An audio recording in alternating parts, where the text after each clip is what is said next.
Foothill Regional Park in Windsor today. Came out to see my friend Big Bacon in the hospital.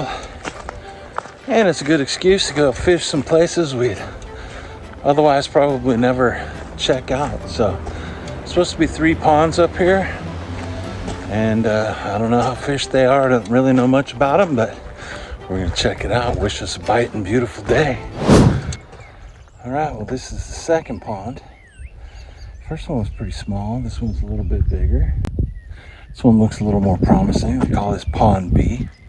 Guess we'll give this one a shot. All right, well, I've established there are bass here. Hell yeah. There's number 1. Pretty little pond here. Cool, man. Look at that. Nothing big so far, but some nice little ones, fun to play with. This is number 3 so far, so I'm pretty happy.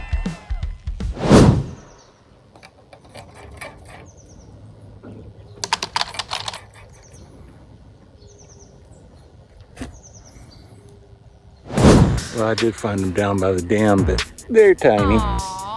But that's cool. Number 4.